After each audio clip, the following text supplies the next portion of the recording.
boirons à la source de la vie, Allah nous parle dans le Coran de tout ce qui fait revenir à la vie. Et ce qui fait revenir à la vie, forcément, c'est tout ce qui touche au rappel d'Allah et à sa connaissance, à ses attributs. Et c'est ce qui refait vivre la vie, pardon. Le prophète, alayhi salam, il parle de la différence entre un vivant et un mort. C'est celui qui invoque son Seigneur et celui qui ne l'invoque pas, il est considéré comme mort. Et Allah, subhanahu wa ta'ala, dans le Coran, nous parle de l'eau qu'il fait descendre sur la terre et il lui redonne vie après qu'elle ait été complètement asséchée ou desséchée. Toutes ces paraboles, à mon avis, cette source de vie aussi peut avoir une comparaison, pas une comparaison, mais une similitude avec le fait que le Mahdi, alayhi salam, il va venir avec la vérité de la révélation d'Allah subhanahu wa ta'ala descendu sur le prophète Mohammed alayhi salam. Pas en tant que texte, puisque le Coran est là, mais en tant que révélation, comment on appelle ça, inspirée et surtout comprise. C'est-à-dire la compréhension de cette révélation, la réalité de ce que renferme ce Coran, en termes de spiritualité, en termes d'intériorité.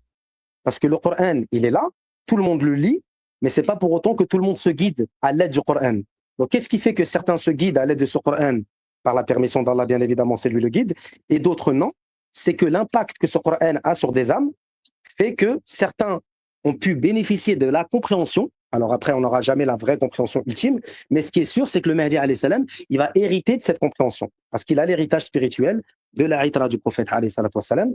Donc la source de vie peut venir aussi à la source originelle du message divin, wallahu alam, et sans oublier l'islah qu'il va connaître, qui va être la transition pour ensuite préparer la venue de Isa alayhi salam. Et cet islah, il est très important, parce que justement, il remet reset, entre guillemets, et il remet entre guillemets tout sur le bon, voilà quoi, sur le bon, je trouve pas le mot, donc je vous laisse finir avec. Je voudrais juste rajouter à ce que tu viens de dire, mon frère Kabedé, machallah, toi fait pour ces paroles de vérité et de sagesse, que en fait c'est une compréhension qui naît de l'inspiration divine, d'accord, et aussi de l'expérimentation. C'est-à-dire l'expérimentation, c'est le fait d'appliquer cette inspiration et ces paroles dans la vie réelle, au quotidien. Je pense que c'est important de le rappeler. Et on va saluer le frère Hossein, qui est parmi nous, et le frère Anas. Salam alaikum, mes frères et sœurs qui viennent d'arriver. Alaykoum salam. Que ce soit dans le studio ou dans le chat, soyez les bienvenus. Alors, est-ce que, à tout hasard, vous voulez rebondir, la sœur Stéphanie, le frère Hossein, le frère Anas? Oui, je veux bien rebondir vite fait là. Donc, moi, Bismillah, ce que je comprends, c'est que le prophète Élie, qui a une très longue vie, on sait que, bon, voilà, il est présent au moment de l'eschatologie, donc l'apparition du Mahdi. Et donc, quand il dit qu'il rencontre le Mahdi dans les déserts du monde, c'est là où on n'invoque pas Allah, où on ne fait pas le rappel de Allah. Donc, ça peut être des endroits un peu mal fréquentés, par exemple, ou aux abords, en tout cas. Et quand il dit « nous boirons à la source de la vie », comme disait le frère Kabedé, c'est une métaphore, selon moi, qui signifie que ils vont se rafraîchir, se désaltérer avec le rappel, avec le Coran, avec les choses qui relient à Allah, qui renforcent le câble qui est entre la créature et Allah.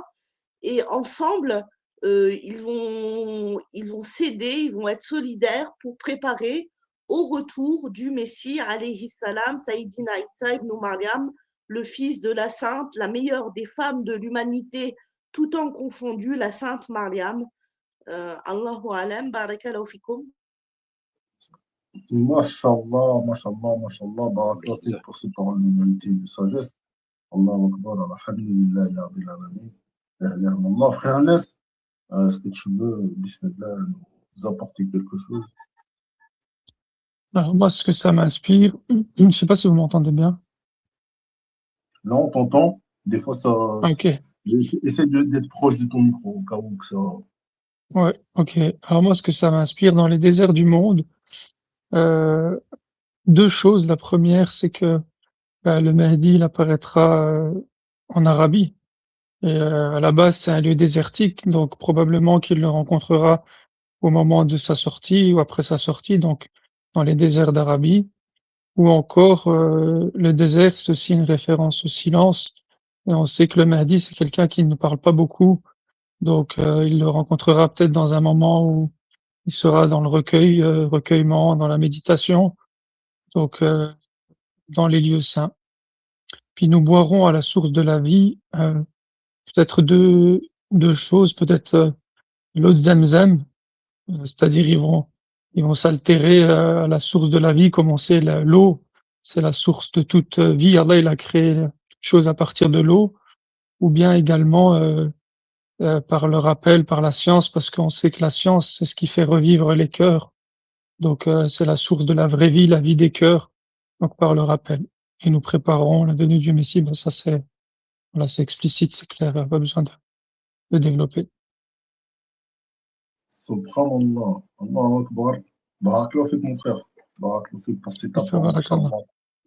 Alors, on va continuer sur le texte suivant, si vous voulez bien. Bismillah. Alors, ma sœur Stéphanie, est-ce que tu peux nous lire juste le texte suivant et t'arrêter vraiment au texte, après le point. Alors, à partir de héritage de Noé, Nour alayhi salam. Bismillah. Bismillah. Héritage de Noé, Nuh alayhi salam. Le Mahdi est l'arche du salut pour ceux qui se noient dans le déluge des passions de la fin des temps. Alors, comme on a dit précédemment, le Mahdi, il a les munitions des prophètes. C'est-à-dire qu'il représente, il vit les sagesses des prophètes qui l'ont précédé, leurs enseignements et leur spiritualité à moindre échelle parce qu'il n'est pas prophète, mais il est quand même celui qui a les munitions des prophètes.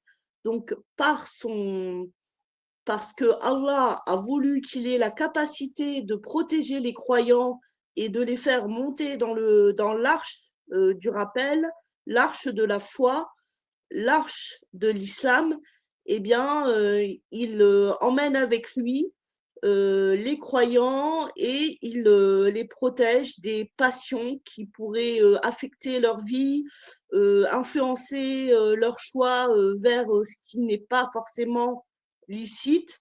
Donc, le fait que le Mahdi soit un signe et un rappel de Allah, eh bien, ça protège beaucoup de croyants de tomber dans les péchés, par exemple, ou de faire leurs obligations.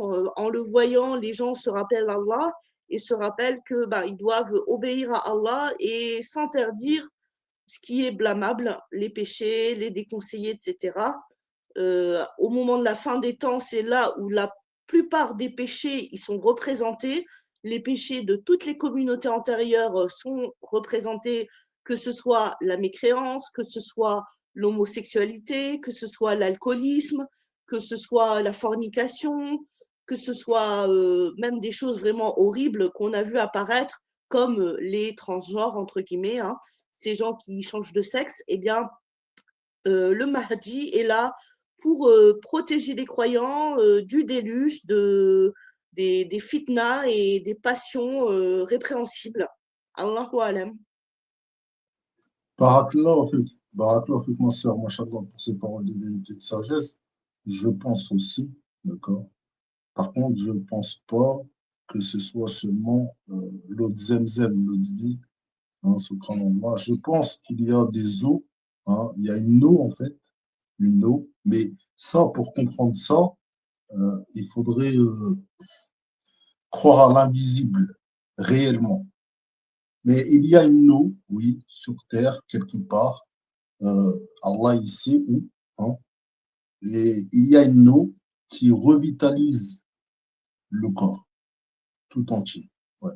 Il y a une eau qui revitalise le corps tout entier, qui revitalise chaque cellule, hein, qui ont été endommagées de notre métabolisme.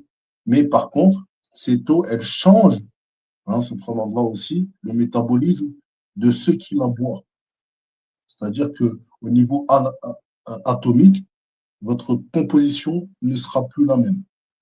Et c'est pour cela, hein, que quand il est exprimé ça, ce sont, je pense, des secrets qui sont vraiment reliés exclusivement à l'imam Mahdi alayhi salam, qui sera peut-être le seul capable d'en comprendre la profondeur. D'accord? Mais il y a une eau de vie, elle existe. Il faut y croire parce qu'elle existe, cette eau de vie. Khidr alayhi salam, il existe.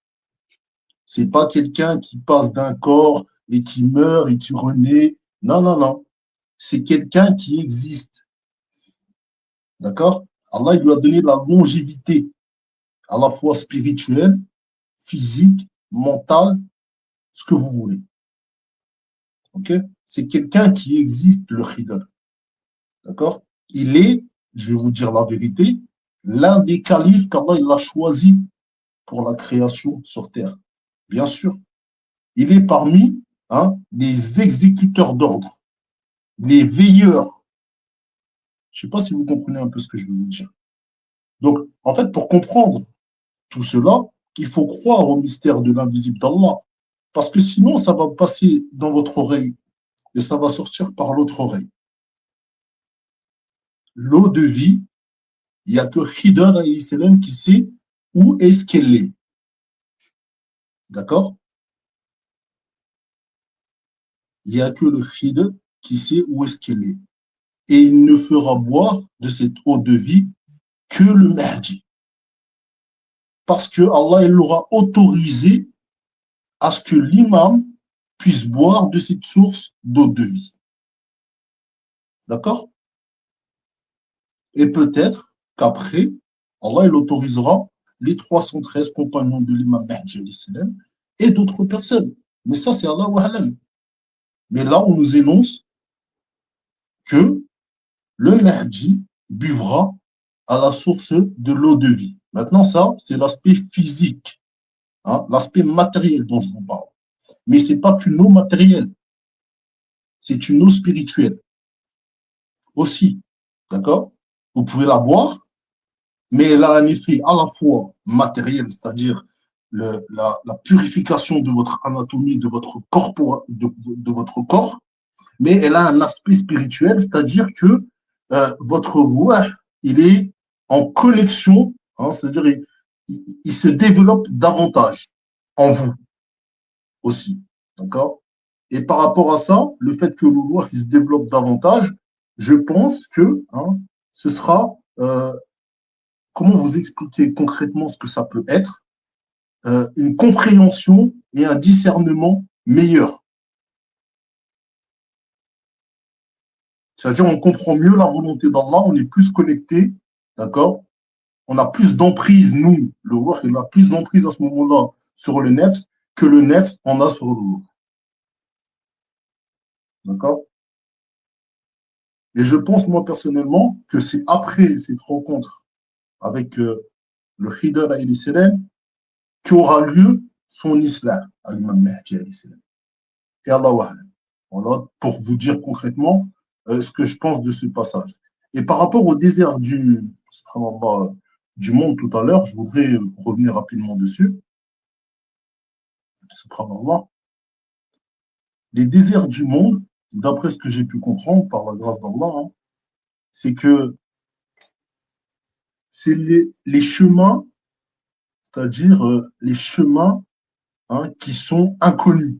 C'est-à-dire vraiment, il y a des endroits qui sont inaccessibles aux communs des mortels. Des endroits, comment ça s'appelle, qui sont inaccessibles aux communs des mortels. Voilà pourquoi ils sont déserts.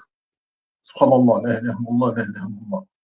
Et donc, je pense que c'est un endroit comme ça, sur Terre, un endroit inaccessible où tu peux arriver que si Allah il veut que tu arrives, et que si Allah il plie le temps et l'espace pour que tu passes et que tu arrives à cet endroit-là, tu peux y arriver que comme ça.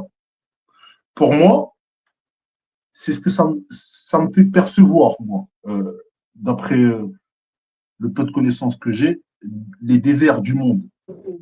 C'est pas un endroit physique. D'accord. C'est un endroit spirituel, c'est ça? C'est les déserts du monde. C'est pas un endroit physique.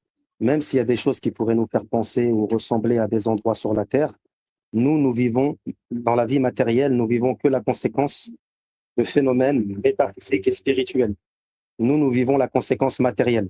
Ça veut dire que si aujourd'hui, je suis chez moi et j'ai une envie en moi-même d'invoquer mon Seigneur, de me prosterner ou de faire quelque chose pour chercher sa satisfaction, c'est parce que Allah, au préalable, a préparé cette chose-là dans le monde caché. Et la conséquence a été qu'Allah m'a ouvert une porte sur le dhikr. Et moi, la conséquence, c'est que j'ai eu cet élan du cœur d'aller invoquer mon Seigneur.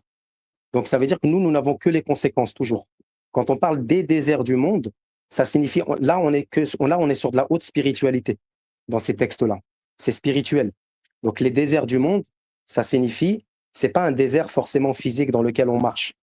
Nous-mêmes, lorsque nous cheminons, toute personne qui s'est penchée sur son intériorité, elle va découvrir un monde intérieur qui nécessite ce que le prophète alayhi salatu wassalam, wa ala alihi, nous a déjà dit. Il n'y a que les personnes qui vont cheminer intérieurement, qui vont découvrir leur monde intérieur, qui vont comprendre réellement l'impact et la profondeur spirituelle des propos du prophète Mohammed alayhi salatu wassalam, wa ala alihi, que ce soit de la révélation coranique qui est descendue sur lui lorsqu'il l'a récité et cité aux gens, ou alors des inspirations qu'il a eues ou dans des récits prophétiques et des hadiths.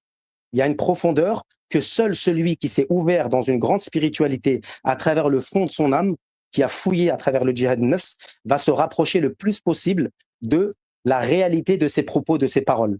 Quand Allah il dit watawasaw bil haqq, watawasaw bis sabr, parce que cette marche dans le désert, elle nécessite de la patience et de l'endurance.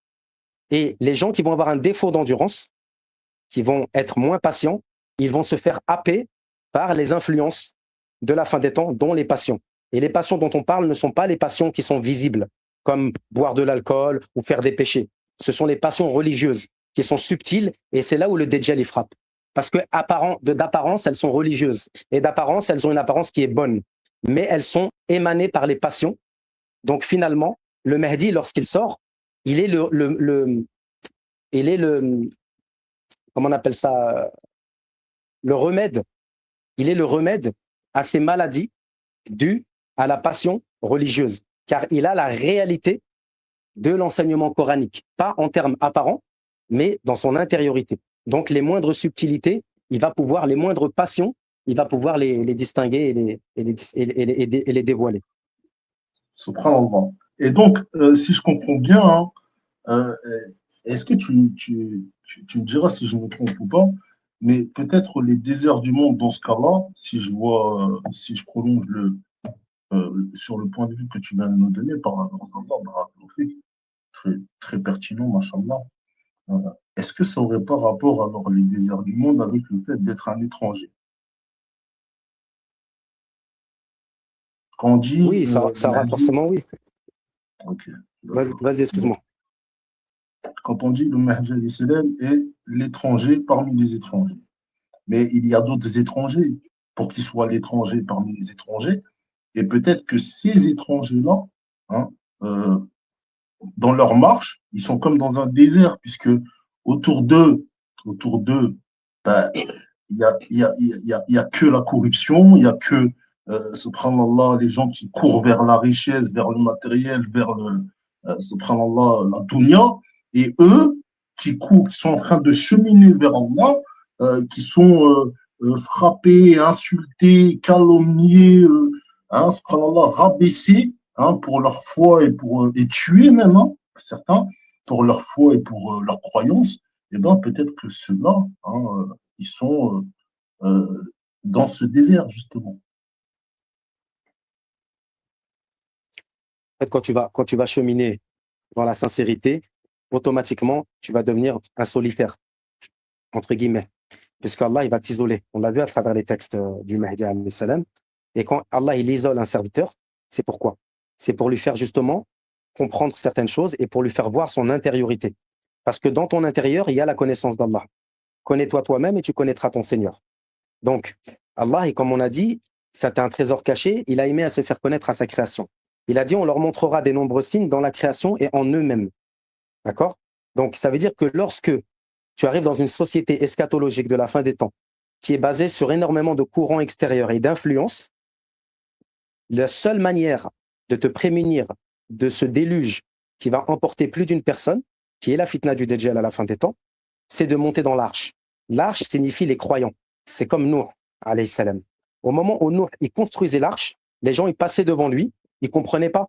Parce que la météo, peut-être, elle était clémente. Il s'est dit, c'est un fou. Pourquoi il construit cette arche? Il se moquait de lui. Donc, ça veut dire que lui, il préparait quelque chose dont il avait connaissance. Et les étrangers des étrangers sont des gens qui vont marcher, comme on l'a dit, à contre-courant. Donc, ils ne vont pas suivre le mouvement général. Donc, ça veut dire qu'ils ne vont pas suivre les influences. Donc, ils vont avoir une intériorité qui va les isoler de ces influences extérieures et qui va les faire percevoir comme des gens bizarres et donc des étrangers. Et l'étranger des étrangers, c'est le Mahdi alayhi salam. Donc, ces zones désertiques, c'est toutes les zones que personne ne veut arpenter par sécurité pour s'assurer. Parce que l'effet de groupe, ça rassure. Les gens, ils aiment bien aujourd'hui adorer Allah, mais par les influences des gens qui les entourent. Et si jamais ils vont mettre en avant des convictions personnelles, ils vont pas se mouiller. Ils vont attendre que quelqu'un dise tout ce que eux ils pensent tout bas, et ensuite ils vont se lever pour dire oui, moi je pense comme lui. Mais de eux-mêmes, ils avaient caché ces choses-là. Pourquoi? Parce qu'il y a un manque de confiance en Allah, il y a un manque de certitude, il y a un manque de sincérité, dû au fait que ce travail n'a pas été effectué, cette marche dans le désert. Mais le Mahdi alayhi salam, on sait que toutes les épreuves qui vont s'abattre sur lui vont le purifier. Donc finalement, lui, c'est un leader. Et c'est le leader de la fin des temps. Par conséquent, un leader ne peut pas suivre des influences. On a dit, il n'a pas de professeur, il n'a pas de shir. Donc la marche dans le désert, les déserts du monde, signifient tous les terrains qu'il a dû arpenter à travers les difficultés, les épreuves et tout ce que l'intériorité et la spiritualité demandent comme force de conviction, de foi et d'endurance, de persévérance pour marcher dans ce désert et aller jusqu'à son Seigneur qui l'appelle et répondre à cet appel. Wallahu a'lam. Subhanallah, Allahu Akbar. Barakallah fait pour ces paroles de vérité de sagesse, mashallah. On va laisser la parole à la sœur Sonia, on va lui passer un grand salam, salam alaikum, wa rahmatullah, wa barakatuh, ma sœur Sonia, sur la bienvenue. Que la paix et la bénédiction d'Allah abondante sur toi et sur les tiens, ainsi que sur vous tous, mes frères et sœurs. On t'écoute, tu veux t'exprimer peut-être? Salam alaikum mes frères, j'espère que vous allez bien par la grâce d'Allah. Alaykoum salam wa rahmatullah. Alaykoum salam. Frères et sœurs, je m'excuse. Wa alaykoum salam. Salam alaikum. Ça va ma sœur? Ça va, alhamdulillah. Le frère KBD, mashallah, il a dit des choses vraiment intéressantes. Hein. Qu'est-ce que tu en penses, Soumeya? Masha'Allah.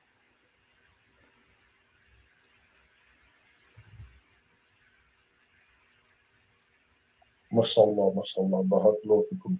On va continuer, Inch'Allah, sur les textes suivants. Et je vais poser la question au frère Omar en premier, qui va nous dire ce qu'il pense de la suite. Alors, sagesse de Suleiman, alayhi salam, le roi Salomon. D'accord? Le Mahdi, alayhi salam, possédera le langage des oiseaux et la science des... Alors, la science des quoi? Est-ce que vous pouvez me dire ce qui est marqué juste après? La science des vents, car il est l'héritier du roi des rois. Barakallahu fik. Mashallah. Alors, qu'est-ce que tu en penses, mon frère Omar? Bismillah. Ouais, a'udhu billahi minash shaitanir rajim, bismillahir rahmanir rahim. On a des textes. Hein. On compare Sina l'imam Mahdi al-Muntadhar toujours à Dol-Qarnayn et Sina Suleiman al-Hakim. Il aura une sagesse atypique. Al-Mahdi al-Muntadhar aura une sagesse au-dessus de tous les califes. Hein. C'est Amir al-Uzara et celui qui al-Khatam al-Awliya. Ce qui fait que Allah Ta'ala va lui donner une sagesse. Je voulais rebondir avant l'émergence et après l'Islah. Al-Mahdi n'est pas le même. L'avènement, l'émergence et après l'Islah. Il verra, si l'imam Mahdi al-Muntadhar, il verra à son Islah ce que nul œil a vu. Ça veut dire que même les califes qu'on cite, aucun calife n'a vu et ne verra ce que l'imam al-Mahdi verra à son Islah, car c'est le calife de la fin des temps.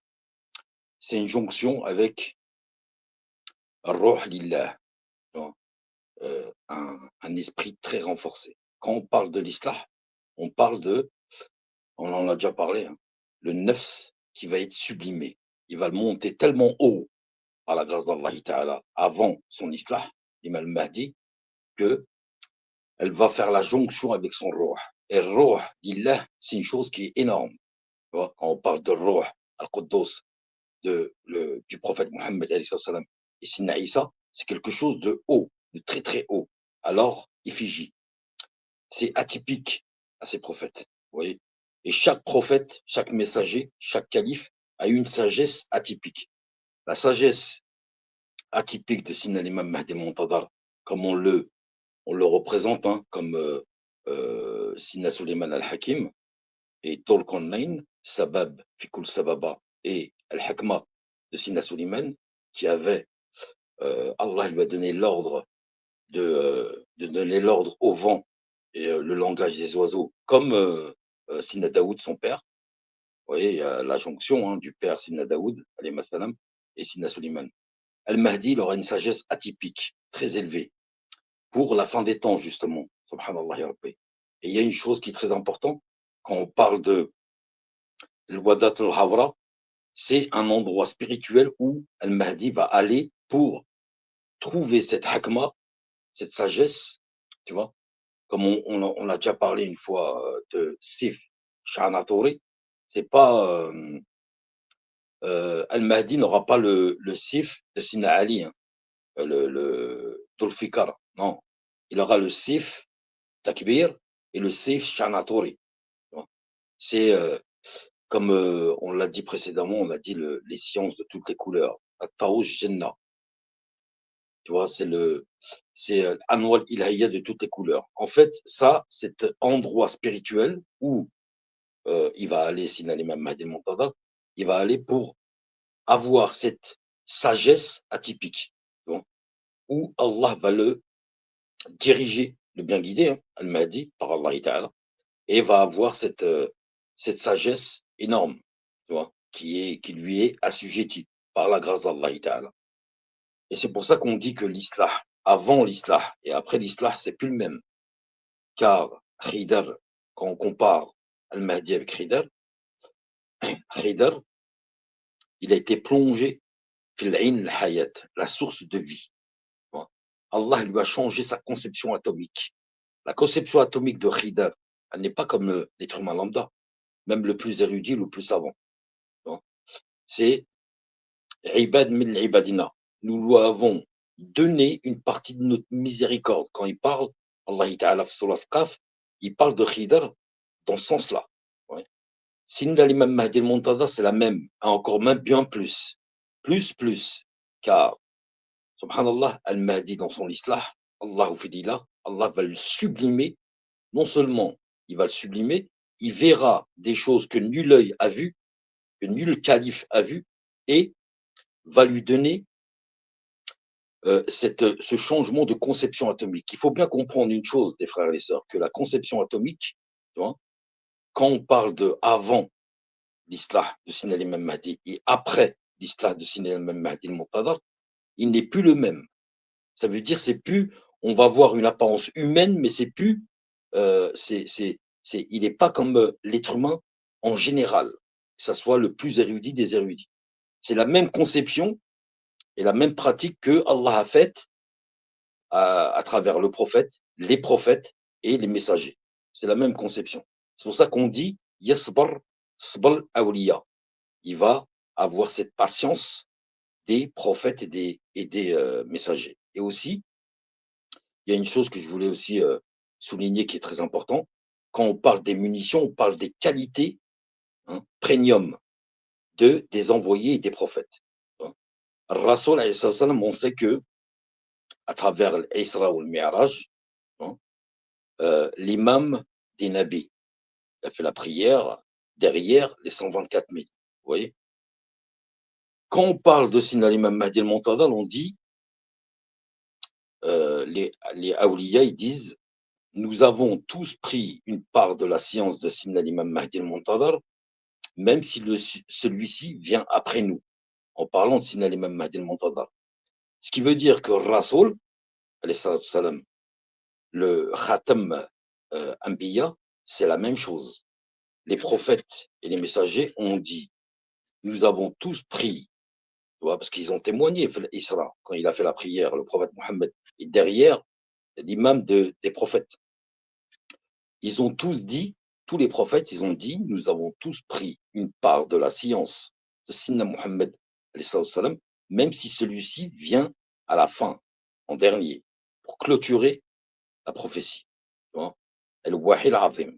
Ce qui veut dire que Al-Mahdi al-Muntadhar, c'est l'héritier du prophète Mohammed, ce qui veut dire que la qualité promise et premium des messagers et des prophètes, Al-Mahdi, il va l'avoir.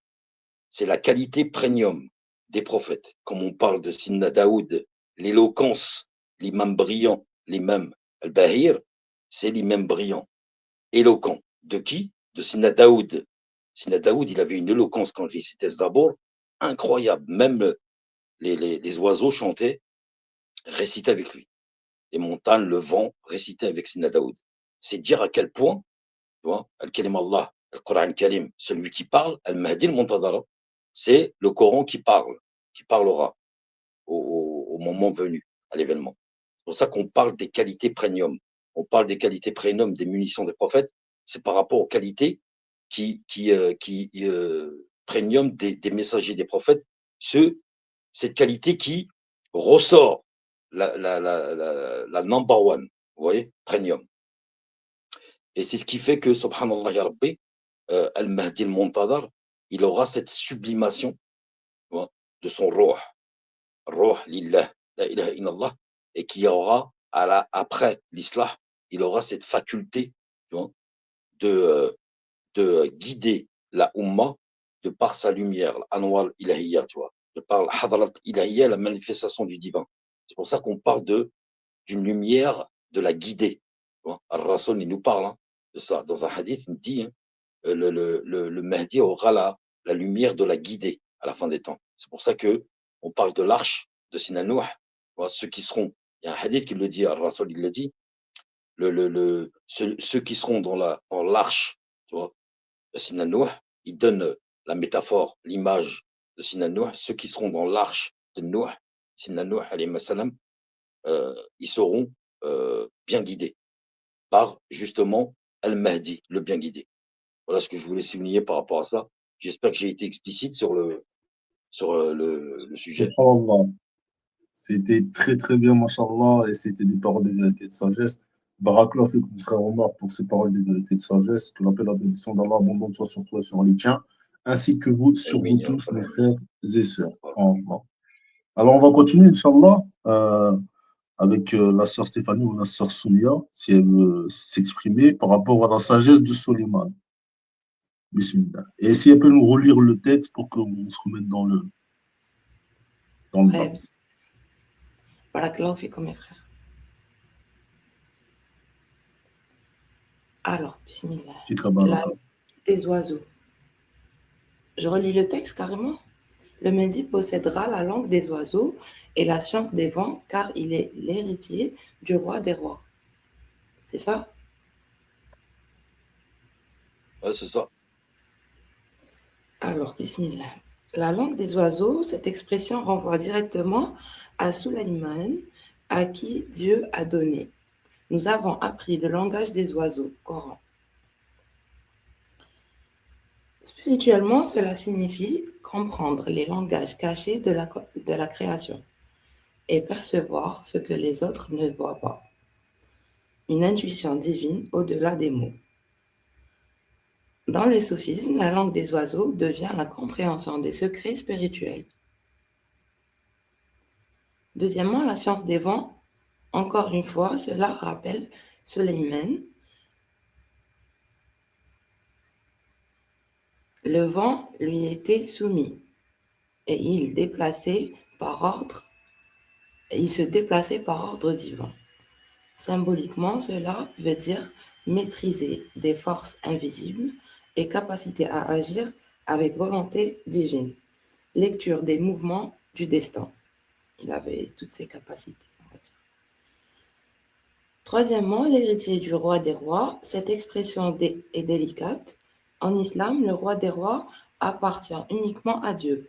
Mais dans un langage mystique, cela peut vouloir dire le Mahdi, alayhi salam, serait l'héritier des prophètes rois, comme Daoud et Sulayman, porteur d'une autorité spirituelle et terrestre réunis. Ta phrase peut être comprise ainsi. Langue des oiseaux, ça veut dire connaissance intérieure et compréhension des cœurs. Science des vents veut dire maîtrise des événements et alignement avec le décret divin. Et troisièmement, héritier des rois veut dire continuité de la mission prophétique dans sa dimension de justice. Donc le Mahdi ne serait pas seulement un leader politique, mais un être profondément connecté au divin et capable de lire le visible et l'invisible. Voilà ce que je pourrais dire, je sais pas si.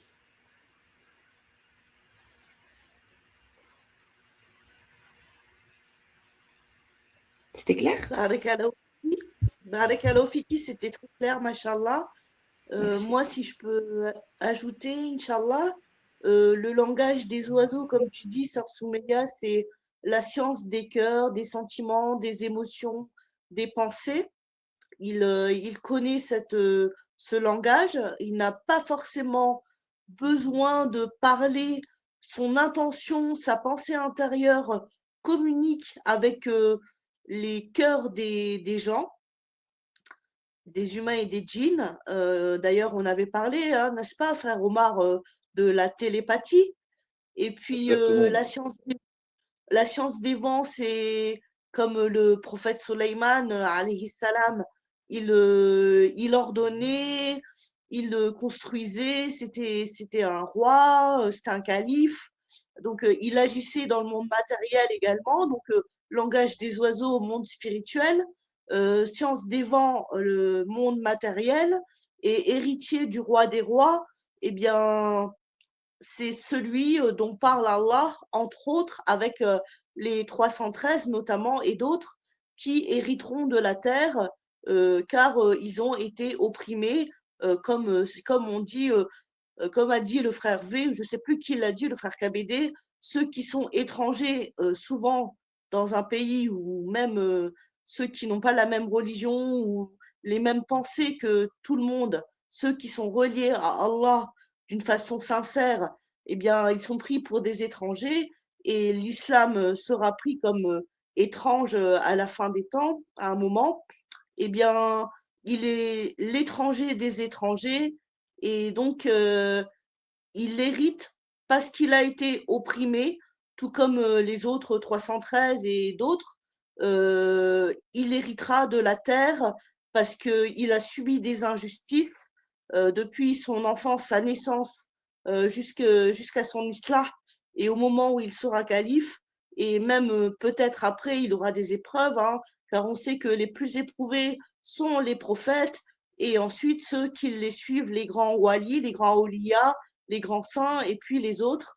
Donc plus on aime Allah, plus on est sur le haqq, et on le vit, on l'applique, et plus on est éprouvé, car Dieu nous aime et il veut nous purifier en nous donnant des épreuves, en patientant sur ces épreuves, et la récompense est sous l'ombre du trône de Allah. Allahu alam, barakallahu fikum. Mashallah, barakallah, fikum. Mes sœurs, C'est pour exactement ça. Si je toutes peux ces rajouter un paroles truc, de Mehd, sagesse. si, pour confirmer un truc. Bismillah. Ouais, Bismillah ar-Rahman ar-Rahim, A'udhu billah. C'est, il y a un texte sur Sidna l'imam Mahdi al-Muntadhar. D'ailleurs, d'abord, je vais commencer par Sidna Mohammed alayhi salam, le Wahi al-Azim qui est descendu, la grande révélation, qui est descendue sur le prophète. Ar-Rasul alayhi salam. Le comportement, le caractère du prophète, c'était le Coran. Ouais, je vous ai donné un exemple pour toute l'humanité. Tu vois, Allah, il nous parle, hein. Il nous dit, j'ai donné un exemple pour toute l'humanité. L'exemple, exemplarité, tu vois, à l'excellence, tu vois, la perfection. Subhanallah ya Rabbi. Ihsan wa taqwim. خلقت الإنس إنس في الإحسان التقويم. Allah Ta'ala, في سورة الرحمن, il nous le dit. Et le Rasoul, il voyait avec l'Ain al-Rahma, l'œil de la miséricorde, tu vois, du Tout-Puissant. Subhanallah, ça veut dire qu'en fait, Sidna l'imam Mahdi al-Muntadhar, il y a un texte qui dit, parlera avec les lettres, des lettres. Et on peut faire la jonction avec ce qu'on parlait là précédemment, par rapport au vent et le langage des oiseaux. Les lettres, c'est en fait, c'est la distinction, la perception de la basira ou le nadar. On avait parlé d'une fois de la basira, le basar ou le nadar. Non, une chose qui est très pertinente, qui est très subtile, que Sidna l'imam Mahdi aura. Quand le texte, il parle, il parle des lettres. Il parlera, c'est pas qu'il parlera, il y en a qui disent qu'il parlera 1000 langues. Non, c'est pas qu'il parlera 1000 langues. Il parlera avec le langage des lettres. La lettre, c'est quoi? C'est toute la science anwal ilahiya, la science dont Allah va lui assujettir.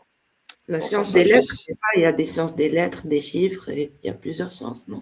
dans toute la globalité. En fait, le sens des lettres, il parlera Al-Mahdi avec la science des lettres, c'est dans la globalité. Tu vois, on parle dans la globalité, car il aura la science infuse. On parle de Kalim Allah, Kitab al-Quran Kalim. C'est le Coran qui parle, ce qui veut dire que le batin wa dhahir. Al-Mahdi aura cette connexion avec Rabbi de al-batiniya. Ça veut dire il aura l'ilm laduniya, l'inspiration et l'ilm laduni, la science à disposition. Vous voyez, c'est pour ça qu'on parle, il y a un texte qui dit la science des lettres. La science des lettres, c'est quoi? C'est quand il parlera comme les prophètes, les messagers parlaient. Il parlait au cœur, à l'âme. Al-Mahdi va revivifier, Al-Mujaddid, il va revivifier le cœur en charbon, le cœur rouillé, l'âme souillée. Il va revivifier. C'est le revivificateur. Il va faire revivre les âmes et le cœur. C'est pour ça qu'on parle de la science des lettres. La science des lettres, c'est l'ilm laduniya. C'est une chose dont les croyants vont être abreuvés du kalm, hein, par rapport au parler, au kalm, de Sidna l'imam Mahdi al-Muntadhar. Ils vont boire les paroles du divin par rapport au divin, parce que c'est l'inspiration du divin à Sidna l'imam Mahdi al-Muntadhar, et ils vont boire de son amour, hein, par rapport à l'éloquence. Quand on parle de l'imam al-Bahir, c'est l'imam brillant, éloquent, ce qui fait que les gens, quand ils vont l'entendre, ils vont boire ses paroles. En fait, ils vont l'aimer, hein. Ils vont être subjugués et ils vont aimer l'imam Mahdi et vont boire ses paroles, en fait. C'est pour ça qu'on parle de la science des lettres dans la généralité et la globalité. Et par rapport, subhanallah ya Rabbi, par rapport à une chose que je voulais aussi rebondir dessus, quand Ar-Rasoul, alayhi salam, il nous dit à la fin des temps, hein, pour le croyant, par rapport à la difficulté et la fin des temps, tenir à sa religion, ce sera tenir une braise dans la main. Vous voyez, une braise ardente dans la main. C'est la difficulté où elle sera vraiment à son apogée. Et Rasoul, dans un autre hadith, il nous dit la nourriture du croyant sera le dhikr Allah Ta'ala. Dans tous les sens du terme. Invocation, évocation, les doigts et le dhikr, le rappel. Vous voyez, les frères et les sœurs, c'est pour ça que, subhanallah ya Rabbi, Rasoul, il nous dit deux distinctions et deux hadiths. Tu vois, que par rapport à la religion d'Allah Ta'ala, l'islamité est notre religion, tenir à l'islam, tenir et secourir la religion d'Allah Ta'ala, ce sera comme tenir une braise dans la main par rapport à la difficulté et le dhikr Allah qui fera que ce sera la nourriture du croyant. Ça, c'est ce qui va faire avancer l'iman, le cœur du croyant. C'est le dhikr Allah Ta'ala. C'est ce qui est le plus apprécié quand on dit subhanallah, alhamdulillah, la ilaha illallah, Allahu akbar. Ça, c'est des choses qui sont les plus appréciées auprès d'Allah Ta'ala. Vous voyez? Voilà ce que je voulais faire comme alhamdulillah. Sadaqallahu al-azim. Allahu a'lam, la ilaha illallah. Barakallahu fik, mon frère Omar, mashallah. Mashallah. Pour ces paroles de vérité et de sagesse. Et sœur Soumia, tu veux rebondir peut-être? Non, je voulais féliciter, c'est tout. Mashallah, mashallah. Barakallahu fik, mon frère Omar, mashallah. Il y a beaucoup de questions hein, dans le chat. Il y en a, ils ont. Hey, ça fuse, j'arrive pas à suivre, mais j'affiche plutôt des affirmations, des vérités que la plupart des gens y disent, Inch'Allah. Pour l'instant, il n'y a pas trop de questions. Alors là, il y a Matt D Alors, je vais afficher sa question. Est-ce que vous pouvez nous lire sa question, s'il vous plaît? Et essayer d'y répondre rapidement si c'est possible.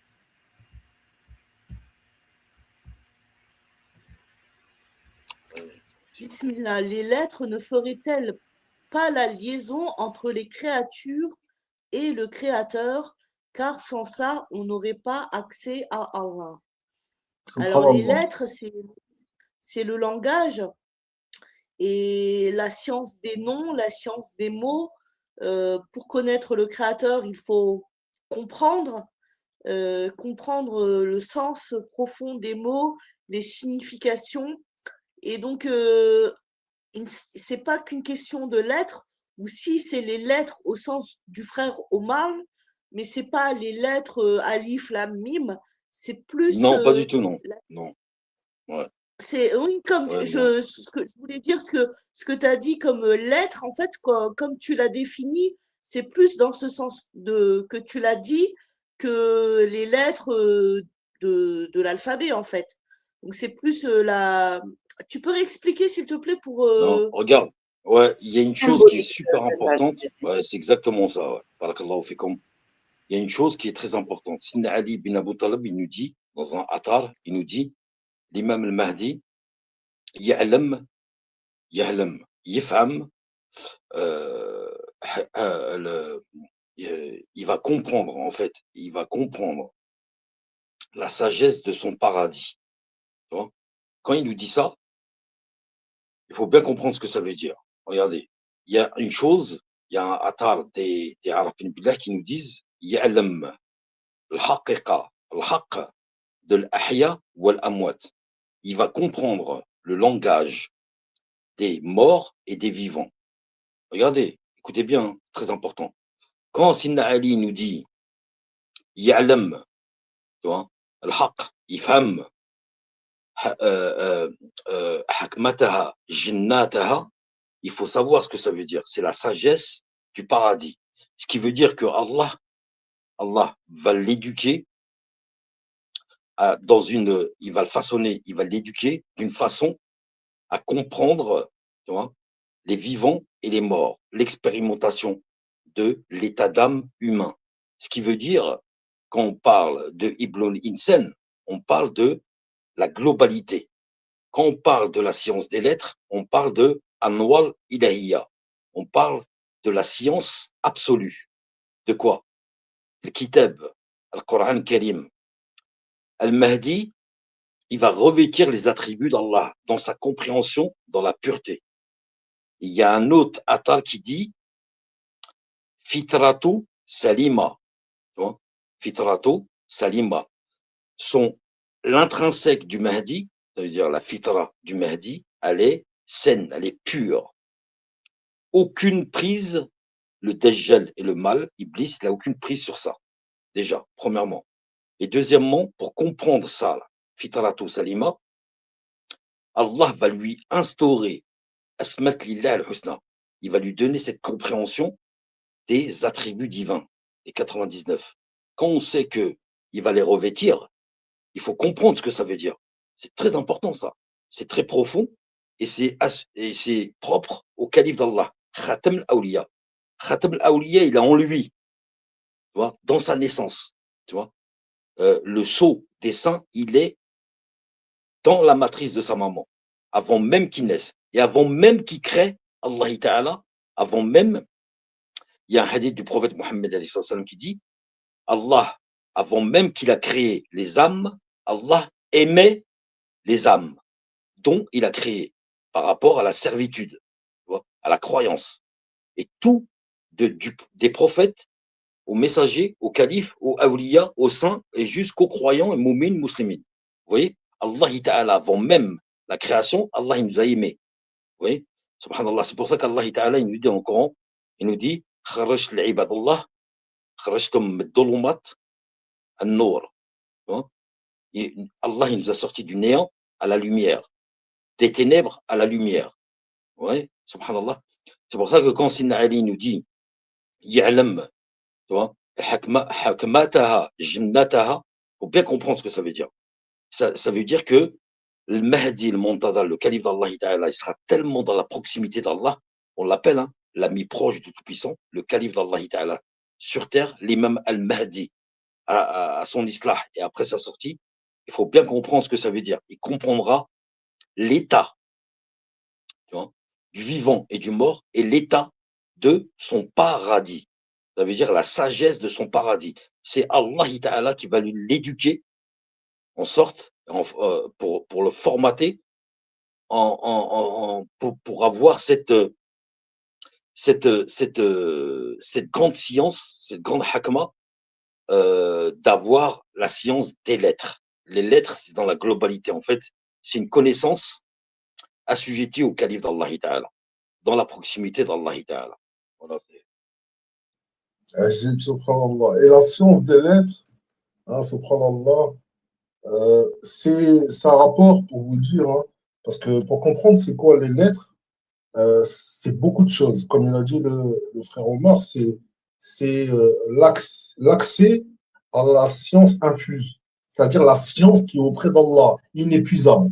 Hein, dont Allah il nous parle, il dit, et si les paroles d'Allah, subhanallah, ne seraient jamais s'épuiser, subhanallah, même si, subhanallah, il faut en renfort des mers et des mers et des plumes et des plumes. D'accord? C'est-à-dire, Allah, sa science, elle est infinie. D'accord? Par rapport aux lettres, pour que vous compreniez davantage, Inch'Allah, mes frères et sœurs, ça a un rapport avec ce hadith qui nous est énoncé, subhanallah, par le prophète, par les saints, les envoyés d'Allah. Il est dit que jusqu'à l'arrivée du Mahdi, la terre n'aura reçu que 2 lettres parmi les, hein, subhanallah, 27 lettres, d'accord, de la science d'Allah. C'est-à-dire que les lettres représentent une part de la science du Très-Haut, d'accord, d'Allah Azza wa Jalla. Et si on nous explique après ça, après nous avoir dit que jusqu'à l'arrivée du Mahdi, l'humanité n'aura reçu que 2 lettres sur les 27 lettres de la science d'Allah, et qu'on nous dit que ces 2 lettres constituent toutes les sciences que nous avons dans tous les domaines différents que nous puissions avoir sur cette terre.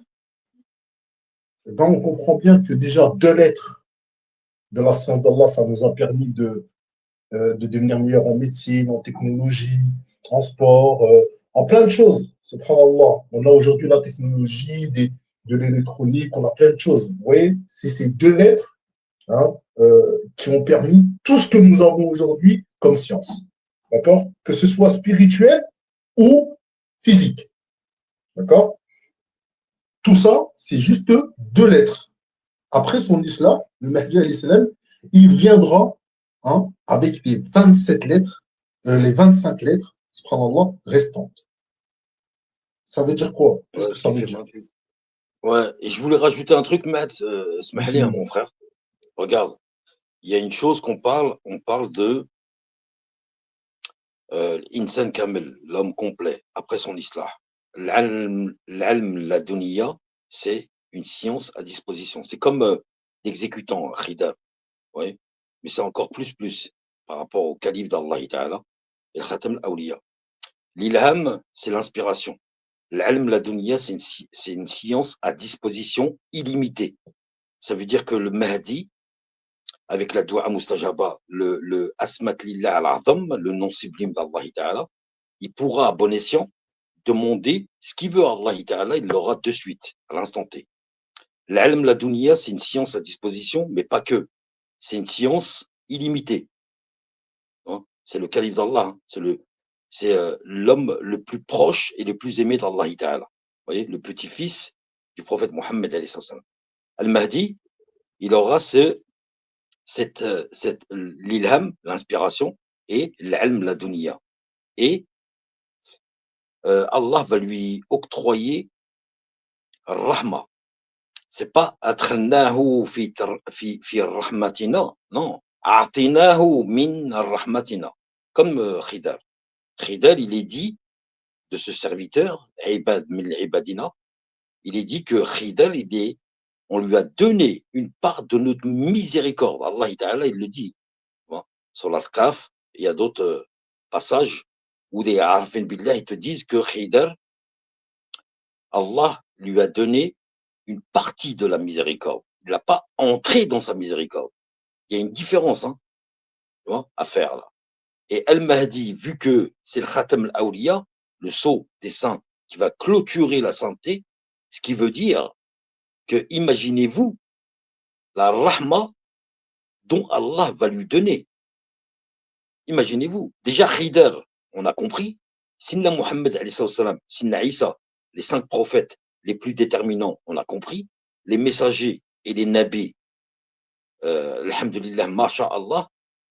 Al-Mahdi, c'est le bien guidé de la fin des temps. Imaginez-vous les dispositions qu'il aura illimitées. C'est incroyable. Subhanallah ya Rabbi. Il y a des choses qui nous Ça me dépassent. rappelle, Il y a des choses qui nous ça me dépassent. rappelle, ça me rappelle quelque chose que subhanallah, le frère capitaine, il avait dit un jour dans un de ses lives. Il avait dit l'imam Mahdi, après son islam, ce sera un personnage que si, par exemple, je sais pas moi, il ne sait pas faire du cheval, et que demain, par exemple, il va monter sur un cheval pour aller faire la guerre, bah, il va, avant de dormir, il va demander à Allah de savoir faire du cheval, et quand il va se réveiller, ce sera le meilleur cavalier de toute la terre. Vous comprenez ce que ça veut dire, ça? Ça, c'est la capacité à puiser directement dans les lettres. Ces lettres qui sont la science d'Allah. Je ne sais pas si vous avez vu, je vais sortir un peu du sujet. Je ne sais pas si vous avez vu Matrix. Dans Matrix, l'élu, Néo, celui qu'ils appellent l'élu, il se branche directement à un ordinateur. Alors là, je pense hein, que quand il est branché à cet ordinateur et que, par exemple, il dit, je ne sais pas faire du kung-fu, j'ai envie d'apprendre à faire du kung-fu, et que d'un seul coup, il sait faire du kung-fu, et qu'il est meilleur que tous les maîtres d'arts martiaux qui ont existé sur Terre.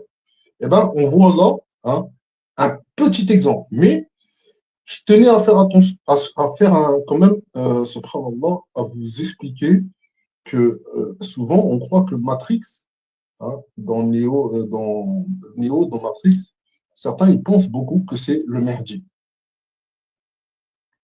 Je pense qu'ils se trompent énormément. D'accord?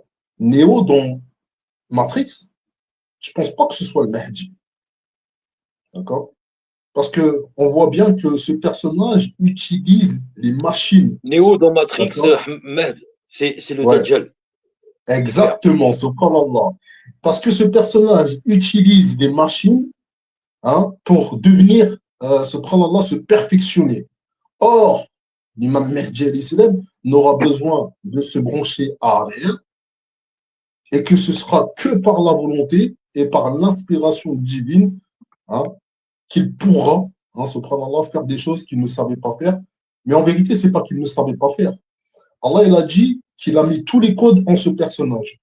C'est juste que quand il va demander, Allah, il va débloquer un code qui est déjà en lui, qui est déjà préinscrit, afin qu'il puisse utiliser un aspect de sa personne, admettons. D'accord? Par contre, ceux qui croient que Néo, hein, dans Matrix, c'est le Mahdi, vous vous trompez lourdement.